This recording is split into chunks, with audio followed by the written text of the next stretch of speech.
Emily, you and I both know Gary, and I think he's been pretty shaken by all of this. The BBC has got this construct of impartiality, which inevitably will lead to conflict and dispute about where the line of impartiality is. But I guess there'll be people listening to this and they'll say, hang on a sec, you will have probably crossed the line in stuff that you wrote on Twitter about Trump when you were in North America. And often it's not to do with what you're saying, it's to do with how visible you are. For Gary Lineker to say, one, it's not a very complex issue, and I didn't really understand, well, maybe then the argument should be, if you don't understand it, don't say anything. It was inevitable that it was going to end in disaster.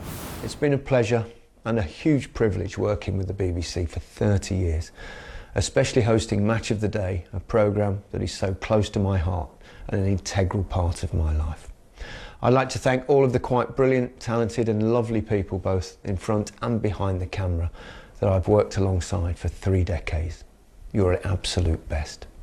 The relationship with the BBC has been long and wonderful, but it's the right time for the organisation and myself to go our separate ways. That's Gary Lineker, who's hosted Match of the Day for 26 years on the BBC. Next week, the end of the season, will be the end of Gary Lineker on the BBC.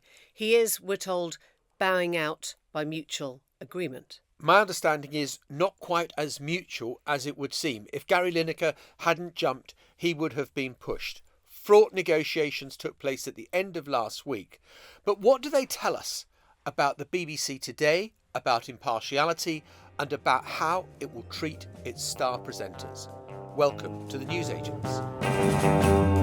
It's John. It's Emily. And a little bit later, we're going to be talking about that UK-EU reset and about the kind of language that perhaps inevitably surrounds anything still to do with Brexit, the language of surrendering and the language of giving in to Europe. We're going to come on to that later.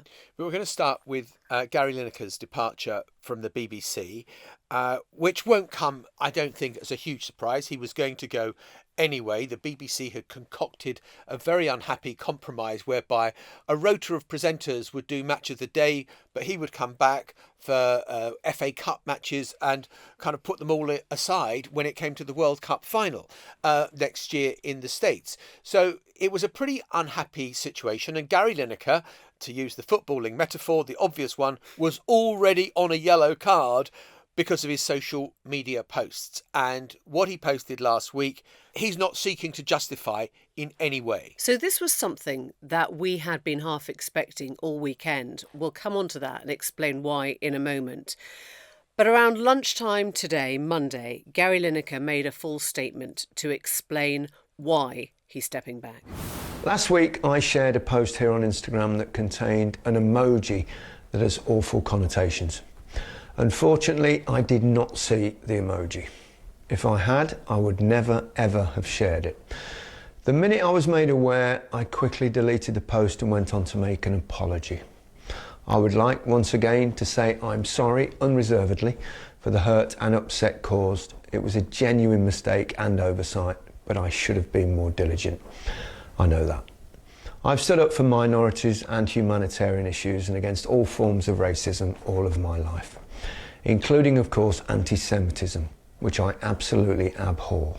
So I think it's best for all concerned that I step down from BBC presenting duties altogether and not do next season's effort. And the post that he's talking about comes from an account called Palestine Lobby, and it is a speech by a woman who I think generously we could say there is some very contested history in what she's saying, but it's called Zionism Explained in Less Than 2 Minutes. And on the front of that post there is a picture of a mouse, possibly a rat, which signifies vermin, or in anti-Semitic tropes, it signifies the Jews. So when this was made clear to Gary that he had not only retweeted the contents of it, but he had essentially spread an anti-Semitic trope, which is on the front of the post, he realised that that had been, well, frankly, a step too far. And that's why he talks specifically in his apology about the emoji itself, not actually about the language of what was said in the post. Yeah.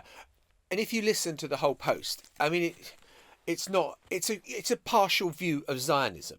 It's not a kind of, this is the accepted definition of what Zionism is. It comes from a particular pro-Palestinian viewpoint. I'm sure if you've got someone Jewish defining what Zionism is, they would define it very, very differently to that. So there you come into the whole rules on social media impartiality, which says individuals working in news and current affairs, sports journalism and factual journalism, have a particular responsibility to uphold the BBC's impartiality. Do not express a view on any policy which is a matter of current political debate or a matter of public policy. Well, I mean, what's happening in Israel, Gaza is very much kind of a topical subject. And do not offer judgments beyond your specialism. Well, you could argue Gary Lineker is offering a judgment way beyond his specialism, which is sport. And so I think it was inevitable that there was going to be an explosion in the BBC. What Gary Lineker did, though, was offer a full and unconditional apology immediately, which the BBC looked to accept, and then it all changed. Okay, so just talk us through that, because to peek behind the curtain, I got a call from you mid-afternoon on Friday. You just come out of, let's call it a meeting.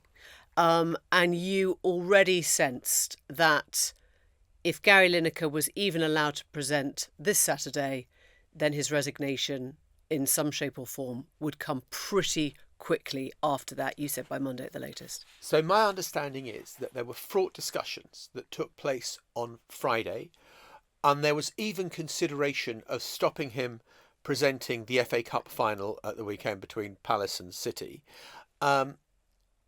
I think for various reasons, I mean, it would have been a real kind of execution of Lineker if he was taken off at such short notice. I think also the BBC would have thought, well, here we have one of the crown jewels of sport, the FA Cup final, and it's going to be, if we sack him on Friday, it's going to overshadow our coverage on Saturday. Or remember what happened last time. I Exactly, mean, it is entirely possible that, other presenters would have refused to either. Exactly. So I think they went for the compromise option, which was, right, mutual consent, up to a point. It's, Gary, you've got to go. You can announce it, but you've got to be gone. And who was saying you've got to go? Well, that's the interesting bit. So the Director General was the person who would have delivered the news to Gary, or the Director General's behest, and possibly the head of sport who delivered it. But my understanding is, and this is the bit that has not come out, is the immense pressure that Tim Davie, the Director General, was under from Samir Shah, the chairman. And Samir Shah, according to one telling that I've had, is that it was more or less made clear to Tim Davie that if Gary Lineker doesn't go, you, Tim Davie, are going to go, because there's no way that we can put up with this any longer. Samir Shah, just for context, is a real BBC insider and a current affairs specialist. So this is kind of his world, right? He used to be my boss. He used to be my boss when I was a political correspondent, and he was head of Millbank. He was head of Westminster. So he isn't, a business person that's come in as a chairman, no, in other words. He knows how the BBC operates. And you've got to put this in a slightly wider context. You go back to the Gaza documentary, which the BBC has pulled now, and he went to the Gaza documentary, which was ended up being narrated by children, by the Hamas and one of them son. Yeah. was the son of a Hamas minister. And Samir Shah goes to the select committee and says, it's a dagger to the heart of BBC impartiality that we did this, and it happened because people hadn't been doing their job. He has been frustrated that, has any head rolled at the BBC over that? No. And here we had another clear and egregious example of the lack of impartiality. And he was the one who determined that Gary Lineker had to go more or less immediately. There was no fudging of this issue. There was no accepting of apologies and let's move on. And, for him, it was a line in the sand. And I think you've got to see this in a much more powerful chairman now, exerting his authority, where he thinks the BBC has been too weak on impartiality and too weak with big name talent. And is your sense then that Gary Lineker was allowed to kind of frame it in his own terms? I'm stepping back, it's time, he gets to do his speech, he gets to make that news himself, but he has to go.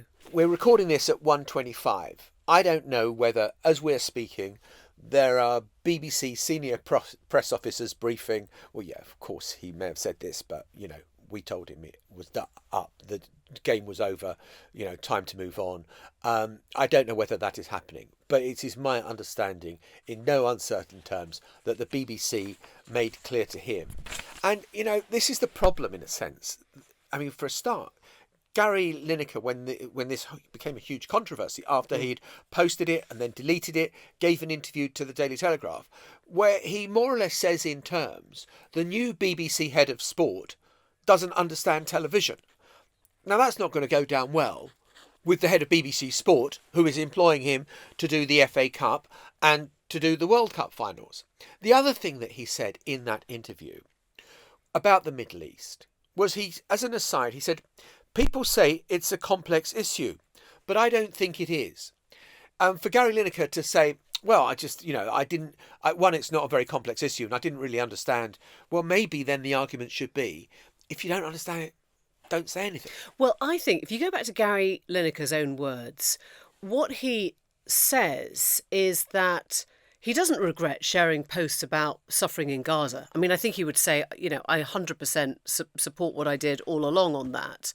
But he does accept that he crossed a line in terms of the anti-Semitic trope, which is why he says, I abhor racism in any kind. I mean, what's interesting about these rules, the rules on social media impartiality that you read out, they are partly constructed by Gary. I mean, he was part of the writing of them. Yeah. But I guess there'll be people listening to this and they'll say, hang on a sec, you will have probably crossed the line in stuff that you wrote on Twitter about Trump when you were in North America. I certainly got told off for saying that the proroguing of Parliament was something we wouldn't welcome. And I'm like, hang on a second, right? As a journalist, if we think that the proroguing of Parliament is the undoing of democracy, and we are meant to, as BBC journalists, support, democracy, then why would that have been a crime? Why would that have crossed a line? And you would probably say, well, you couldn't have written stuff about the UK politics that you could write about America. So, I mean, there is a sliding scale, isn't there, all the time of what's allowable. And often it's not to do with what you're saying. It's to do with how visible you are. And Gary Lineker is the most visible of everyone there, which is much more complicated a question. I mean, not in this case, he admits that he crossed a line, but generally, we're not really talking about the content of the tweets. We're talking about how big they got. Yeah, and look, that is undoubtedly a part of it. And Gary Lineker, the most highly paid presenter at the BBC for sport, commenting on stuff which is, to use the metaphor often used in America, he's swimming outside his lane by, talking about Gaza and whatever else and stuff like that. It was inevitable that it was going to end in disaster. And as I said, he'd already been kind of warned about his behaviour. He'd already been told that you can't do this, you can't do that. He was involved in drawing up these guidelines and he himself accepted. I mean, I think that, I don't know about you. I mean, Emily, you and I both know Gary. And I think he's been pretty shaken by all of this. And this is, he's had a stunning career as a footballer for Leicester City, an England player, supremely talented presenter. You don't want to go like this. You want to go out, having done the World Cup, on a high. And it was kind of almost Enoch Powell's old maxim that all political careers end in failure. Maybe all presenting careers end like that as well. Yeah. We're just waiting for us to kind of come to its unhappy denouement. But I think that there is an element of this where Gary will be absolutely devastated by all of this, because I don't think this is what he wanted at all. I mean, from the BBC's perspective, I think weirdly, this is quite a neat ending, because arguably the breakup had already happened, right? I mean, the breakup had happened as soon as we were told that Lineker would be gone within a year. So all that was really being contested was the final date. When the decree nisi for the divorce happens. Yeah. And you could say, actually, from the BBC's perspective, it's much better to get him out on this one, because that makes their point once and for all. right? It's not a question about wading into politics that many people would share with Gary Lineker. It's not a question about, stepping into a lane, maybe talking about, starving children or the language of the 1930s or Brexit versus Remain or stuff where, there probably is a big following for what he's saying and what he's doing.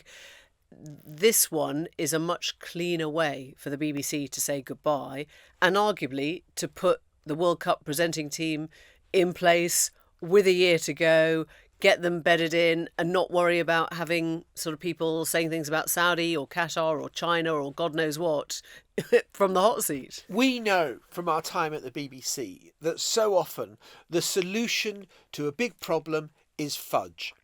And fudge is what they came up with Gary Lineker staying on to do the World Cup, to do the FA Cup, but no longer to present Match of the Day.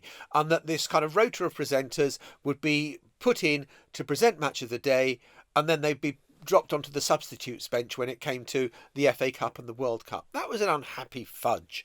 And so you're right. I think from the BBC's point of view, this is much neater. Would they rather it hadn't happened in the circumstances in which it had? Yeah, I'm sure. But it's got them into a better place than they were. Because the breakup we knew was inevitable. It was the trial separation that would last a year and then it would go. So the question, I suppose, is if anyone else had just done that as a first post, would they also be out the door? I mean, would your head have rolled if it had been you? Yes, I suspect it would now. I suspect there is a kind of whole new... And I think that this will send a shiver through an awful lot of people at the BBC who think, what can I get away with on social media? I mean, frankly, I always, I would at times, I know, push the boundaries and want to push the boundaries because, I want to say something interesting, but the way you... my kind of fallback position on social media. And here we are. Yeah, I know. I know. But I didn't, I didn't get done over for, well, I got done over for one or two tweets, but was to put a question mark at the end. Is this an act of reckless stupidity by Donald Trump? ? I'm not saying it is. I'm just raising the question. And that was the kind of, that was the way you would sort of editorialise. Did you ever have to litigate that with somebody? Did somebody ever say you've overstepped the mark and you went, oh no, I was just asking a question? I mean, is it like saying alleged? I mean, does it actually stand up? Well, it sort of does, as long as you're not saying it definitively, or you're saying, I'm hearing in Washington some people saying ... You've put it into someone else's voice and it's not your own voice, because inevitably there would be people who were saying those things. If you go on Twitter, as a BBC correspondent and say, I think Keir Starmer has just surrendered over a trade deal, which is something we're going to go on and discuss in a minute, I think you'd rightly be in serious trouble. If you report that there are senior Conservatives who are claiming that this is surrender by Keir Starmer, has he, ? I think you're the right side of the line. So I guess the question is, does it now stymie anything that presenters at the BBC write? And is that fine? Because it strikes me that one of the complicated things about the BBC was in the early days of Twitter, they couldn't decide, the management couldn't decide whether to go, oh, it's just Twitter. Like nobody normal reads Twitter, it's just Twitter. Or whether to say, it starts with Twitter and Twitter gets picked up, and then as soon as it's, in the main papers, then it becomes a problem for everyone. They couldn't decide whether Twitter was too unimportant to care about or massively over important. So the BBC has got itself on a hook, and all the time I was at the BBC, it was the same, which is, impartiality and due impartiality. And as if it is something that is easy to define, that's black and it's white, and of course there are shades of grey, and there are going to be judgments made about whether this meets the criteria of impartiality or not. I think the New York Times has a much better way of doing it, which is fairness. Are we being fair in our coverage, and can we justify in terms of fairness? Now, of course, the BBC has a royal charter, and the New York Times is a privately owned newspaper by a very wealthy family and can go its own way within the laws of the United States of America. The BBC has got this construct of impartiality, which inevitably and invariably will lead to conflict and dispute about where the line of impartiality is, and you can see it played out in Technicolor over Israel-Gaza, where if you're pro-Israeli, you have a very different sense of what impartiality looks like than if you're pro-Palestinian. Ladies and gentlemen, Britain is back on the world stage, working with our partners, doing deals that will grow our economy and putting more money in the pockets of working people. In the last 2 weeks alone, we've delivered trade deals with India and the US. And that means jobs saved, jobs created, more growth, and a huge vote of confidence in this country. That is Keir Starmer, where he is most happy right now, and that is on the world stage. And today he is in London, flanked by Ursula von der Leyen and by Antonio Costa, the President of the EU Council. And he is reminding a domestic audience not just of what they have achieved or hope they have achieved with this new EU deal, but putting it in the context of Britain as being the first partner for a US trade deal and also an India trade deal.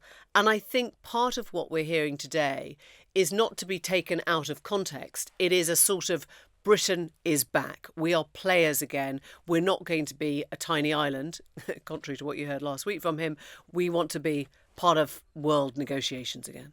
So let's go through some of the details that we know about this package that has been agreed and the way the political fight is taking place as a result of it. The fisheries deal with the EU, which was due to run out, has been extended for 12 years, which means that until 2038, EU fishermen will be able to catch fish in British territorial waters. Now, that is going to lead to a hue and cry, and it already has done. And understandably, fisherwomen are upset about it because they think that's going to make their jobs more difficult, although it will make it easier to export to Europe the fish that they do catch.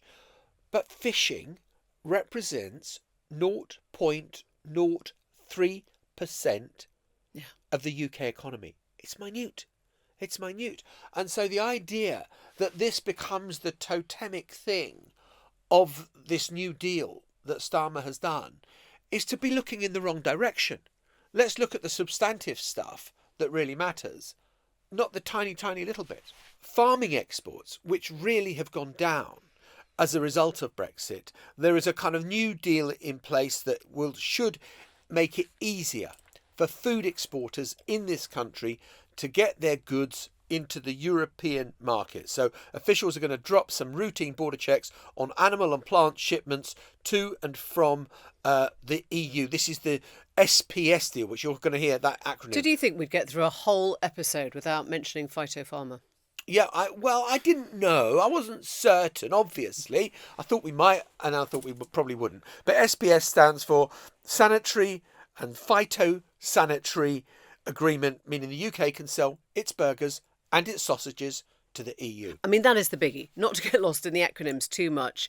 If Britain agrees to align with EU food safety and animal welfare standards, then Brussels eases checks on British produce sold in Europe. In other words, we get all the friction out of what comes in and out of Britain through the EU. And that whole question really of why it was becoming so hard to get things imported, why exporters here were basically giving up trying to get anything sold to Europe, all hinges, when it comes to fresh produce and particularly meat, all hinges on whether we share the same set of rules. And with the same set of rules, we managed to send things back and forward without all the extra checks. I think the other biggie in all of this is the security deal.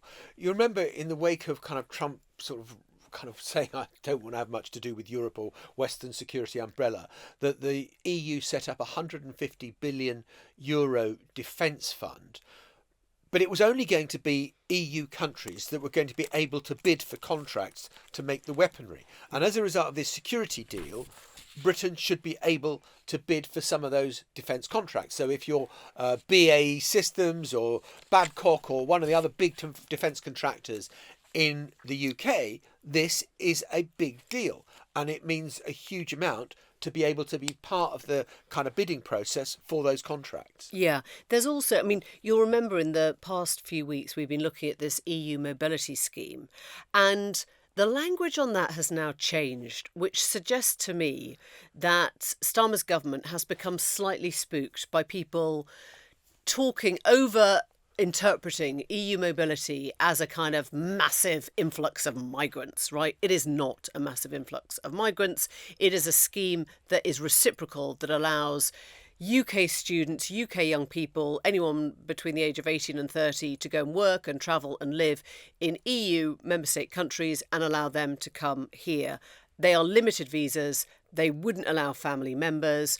There is even a question mark over whether they'd even have the health benefits without paying into a separate pot. But as a result, I think, of the nervousness surrounding any discussion of migration or immigration, this has been, in the language, watered down, and it's now been called, I love this, a youth experience.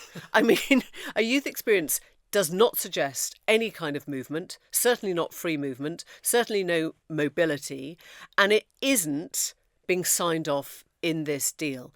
And I think if you go through it, and actually the Telegraph had sort of an early doors leak, that's another big question. Who exactly was leaking to the Telegraph ahead of time? Cui bono, who gained from leaking? Who gained from leaking? Do you think that it was a benefit for the EU or a benefit for Starmer? Interesting one, we'll come back to that.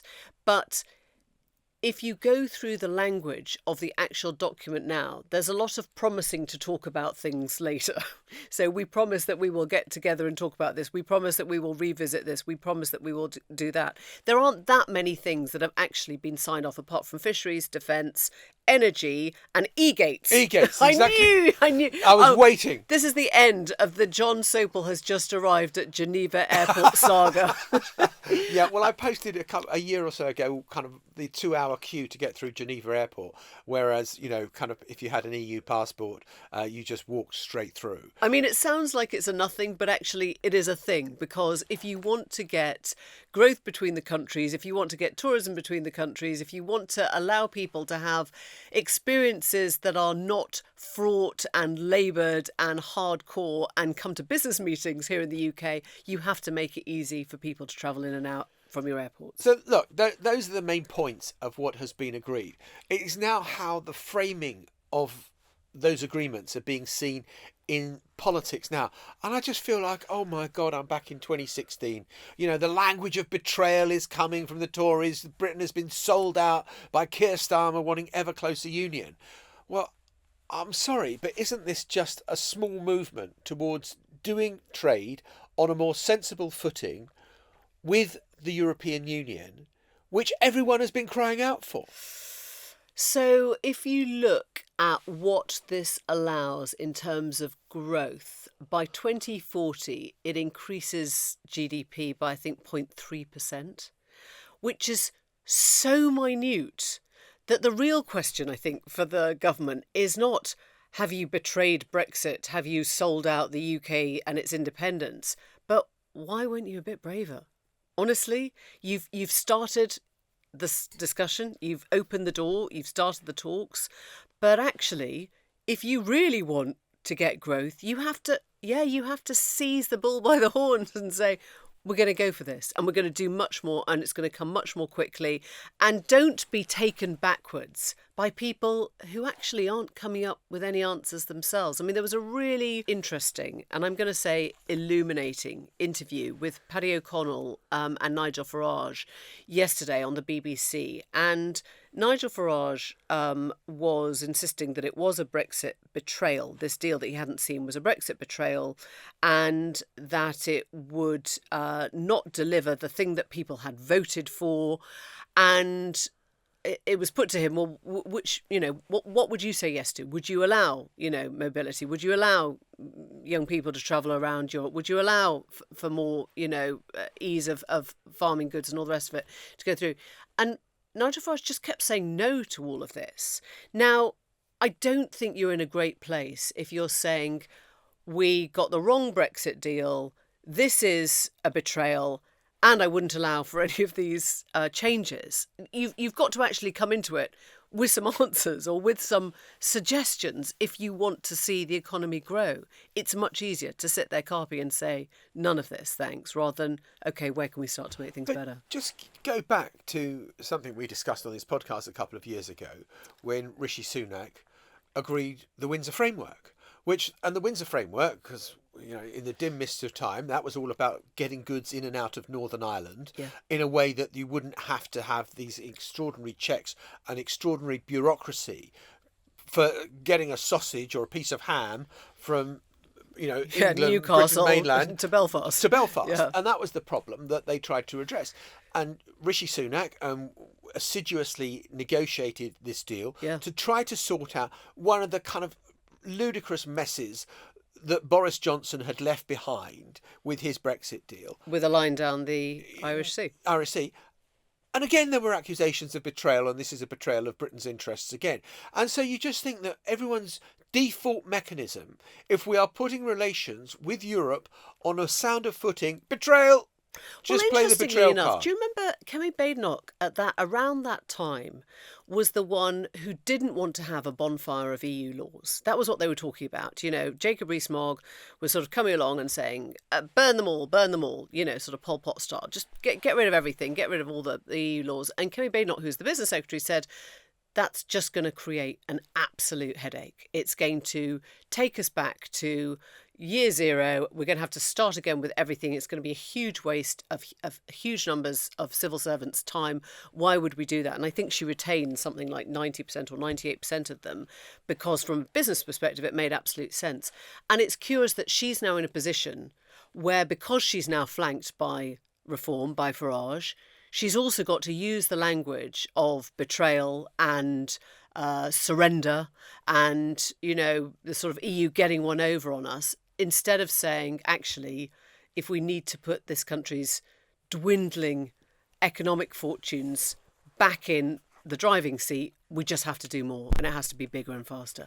Look, at the end of last year, London School of Economics did this research into the number of British companies that were doing business with the European Union, and they found that it had fallen by something like 17,000 since Brexit. Small, medium-sized companies most affected because, of course, they just didn't have the kind of backup and infrastructure to deal with all the paperwork, the non-tariff trade barriers that had been erected as a result of Brexit.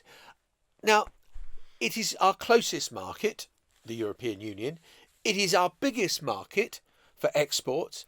Of course you want to try and make that, and if the government is committed to growth, and of course we need a government that is committed to growth, then you need to have something like this put in place to allow the economy to grow. But of course it is freighted with all that language from Brexit and all the toxicity. And I suppose Tories, Reform still calculate there is political mileage to be had, even though it seems that public opinion has moved on from 52-48. We begin with the prostate cancer diagnosis for former President Biden. He has an aggressive form of the disease, and our senior political correspondent, Rachel Scott, starts us off. Good morning, Rachel. Michael, good morning to you. And political leaders on both sides of the aisle wishing former President Joe Biden well overnight after he revealed he has been diagnosed with an aggressive form of prostate cancer, which has now spread to his bones. So last night we had a statement from Joe Biden and his family that they are said to be reviewing treatment options, and the office has said it is hormone sensitive, meaning it could likely be managed. There's been a lot of interpretation as to what this means. We understand that it's stage 4. It has metastasized into the bone, so it sounds like it's pretty serious, but it also sounds like cancer treatment is possible. And there have been some warm wishes to Biden and his family from Kamala Harris, actually from Donald Trump, who said that he and Melania were saddened to hear about the recent medical diagnosis, and from Barack Obama, who said that he and Michelle were thinking of the entire Biden family. And in one respect, I guess this is a very simple story of a man who's been diagnosed with what is clearly a very serious disease, and people are sending their wishes. But it comes at a particularly sensitive time, and there are some people who are already reinterpreting the messaging in a totally different way. Yeah, so Donald Trump, the president, says, very saddened to learn of it. Donald Trump Jr.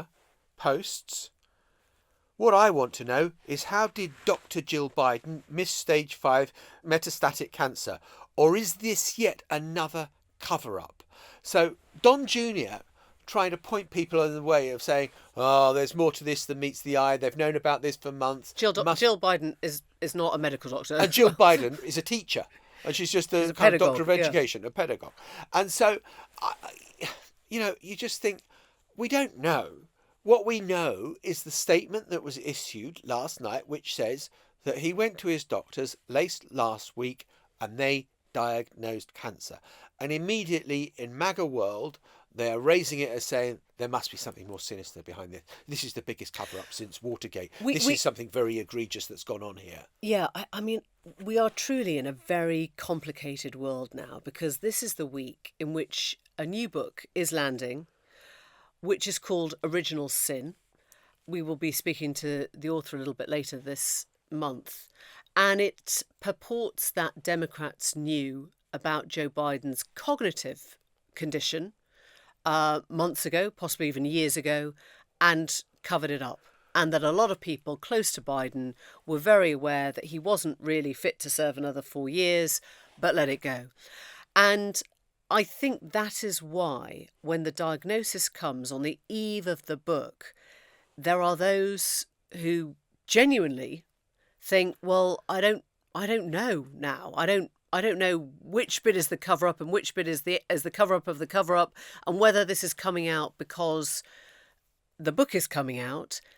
And there are people who are saying that because genuinely they wish him ill, and they're always looking for conspiracy theories, and they would say that, wouldn't they? I mean, I think we're literally in the middle of something sort of excruciatingly difficult now, which is there probably was one cover-up, but that doesn't necessarily mean there is another cover-up. But there are people who are putting both together. I just think it shows the total lack of trust in politics. And, Joe Biden has been a decent man. I mean, maybe not the greatest president ever, but he has been a decent man. And now, even his decline, the final kind of acts of his life are being litigated over whether it's a conspiracy theory, whether it's a cover-up, whether they've been straight with us. And, all we do know, if we're to believe what we're told, is that he's very ill and the cancer has metastasized. I mean, what's so interesting, going back to our language earlier, is whether, in sort of kinder days or earlier days, a diagnosis like this would have shut up all other talk, right? Probably would have done. Right? So would it have meant that people didn't feel able to talk about the Original Sin book, or didn't feel able to discuss a cover-up, or just wanted to talk about Joe Biden and what he'd given as a public servant to America for so many years? Was there a time at which that would have stopped the conversation? Because it hasn't stopped it now. No, and I suppose, look, it's not many sliding doors to get yourself from where we are now to imagining that Joe Biden had run for president, had become president, and 3 months into his presidency, presumably getting ready to hand over to Kamala Harris because he's got stage 4 cancer. And, and it's spread, and he's going to need pretty aggressive treatment if it is going to halt it. And so, there are areas where it is legitimate. When people were saying in 2024, he is not fit to run, and the White House was saying, yes, he is, and look at where we are now.